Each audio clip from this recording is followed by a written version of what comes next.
One of the most common questions I get is, how can I stop overthinking?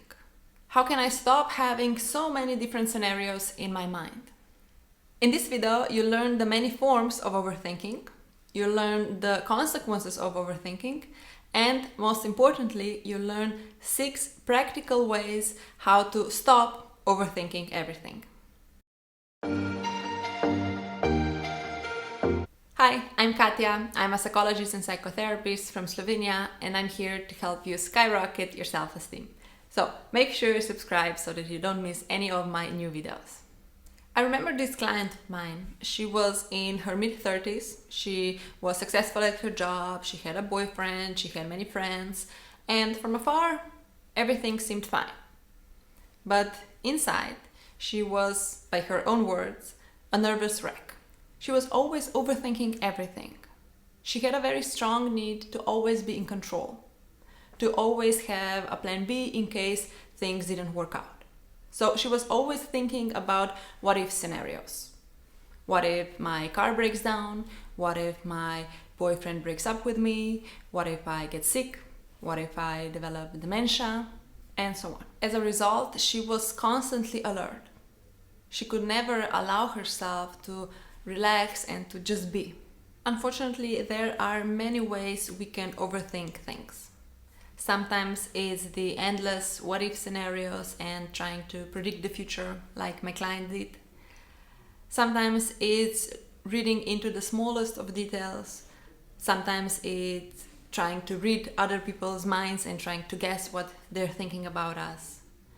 Sometimes it's the endless deliberating when we're making a decision and then second-guessing that decision. Generally speaking, overthinking includes 2 destructive thinking patterns: ruminating and worrying. Rumination is focused on the past. We beat ourselves up about should-haves and could-haves. Our negative self-talk is through the roof. I shouldn't have talked so much when I met Natasha for coffee. She must have thought I'm so self-centered. She must not have enjoyed my company. I should have asked more about her. I got carried away about talking about my problems at home. Why did I tell her about the time I cried over my husband forgetting our date night? She must have thought me pathetic and weak.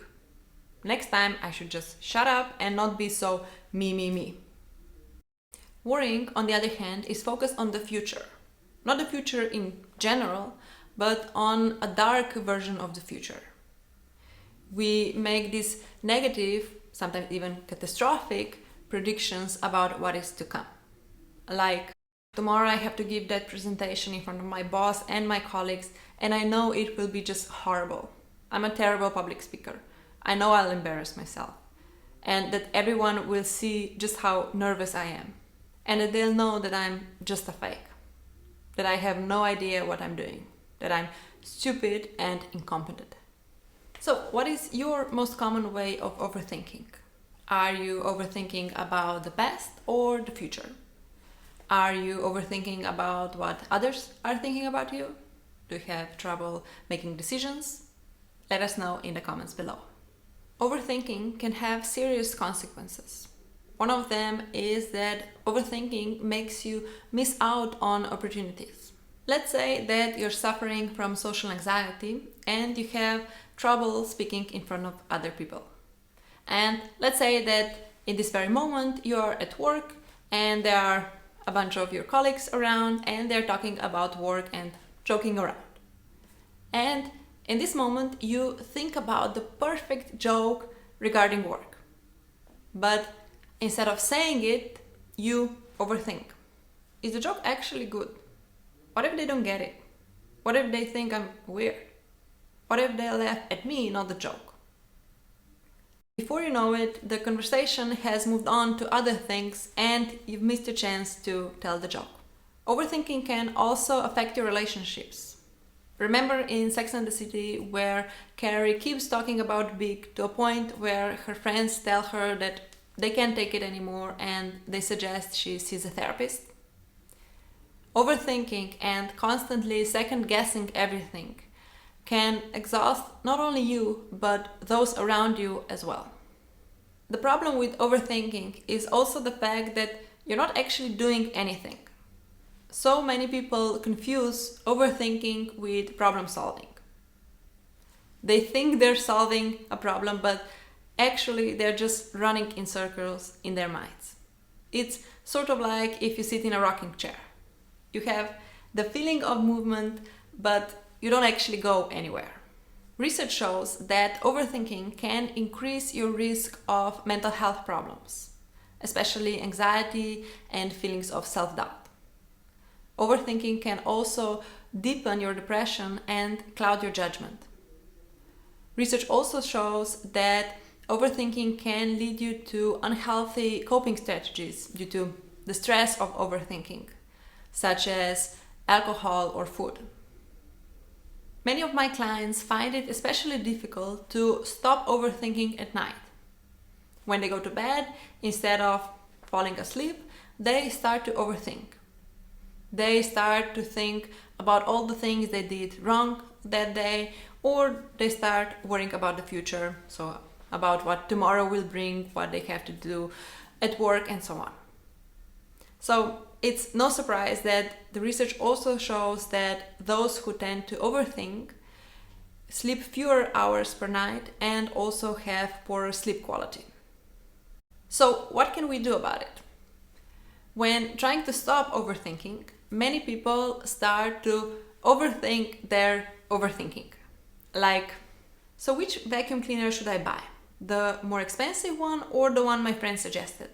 Maybe I should do even more research. Maybe I should look at more reviews. Oh no, I'm overthinking again. Why does this keep happening? Why am I always overthinking things? Has this something to do with my childhood? Perhaps it was because I didn't get along with my peers. I should do some research on overthinking as well. Oh no, I did it again. I'm overthinking my overthinking. So no, the answer to stop overthinking is not to start overthinking your overthinking. So what to do instead? Here are 6 practical ways to stop overthinking. The first step is to identify your overthinking. So name what you're doing. Just say to yourself, I'm overthinking. And don't judge yourself because of it. Don't fight your overthinking, just name it. Just like a mathematician who looks at, let's say, a number 5, doesn't think about whether or not this number 5 is good or bad. It just is what it is. So don't judge yourself for it, don't fight it, just name how you're feeling and what you're doing. So just say, I'm overthinking. The next step is to pay attention to your body. What are you feeling? Which emotion are you experiencing right now? Do you feel anger, anxiety, sadness, irritation, jealousy, guilt, and so on? So how are you feeling? And where in your body are you feeling this emotion? Close your eyes and try to locate it. Do you feel it in your chest, in your stomach, on your shoulders, in your legs, in your head, neck? Put a hand there and take a deep breath. And then breathe into those feelings you're feeling. Breathe into the anxiety and feel it loosen. You can do this every time you catch yourself overthinking. Just put your hand on the part of the body where you feel emotional pain and breathe into the pain. If you want to make this practice even more powerful, do this. After you breathe into your emotional pain, say to yourself, I'm enough, or I'm okay. This way you're practicing self-compassion as well. The third thing you can do to overcome overthinking is to look at the big picture. Will this thing that you're overthinking about still be relevant in a year? How about in 5 years? Will, let's say, anyone really care if you wear a blue shirt or a green one tonight? Probably not. The next thing you can do is to change the direction of your thoughts. When we overthink, we usually think about all these different, very dark scenarios that might happen. And we usually don't even think about positive scenarios. Let's say you're going to a party and you're really worried because you know your ex will be there as well. You were the one who ended your relationship a few months ago and you really don't want to see him. You think about how horrible you'll feel when you see him. You think about how broken he will be and how awful you'll feel. And you think about how awkward it will be and about all the different things that you could say to him that would be wrong and so on. And you just get caught up in all these different, very dark scenarios. So what can you do? Change the direction of your thoughts. So what are some scenarios that aren't negative? What are some scenarios that are neutral? Perhaps your ex won't even come to the party. Perhaps you'll just say hi and that will be it. Or perhaps you'll have a nice and pleasant and perhaps a little awkward conversation and that will be it.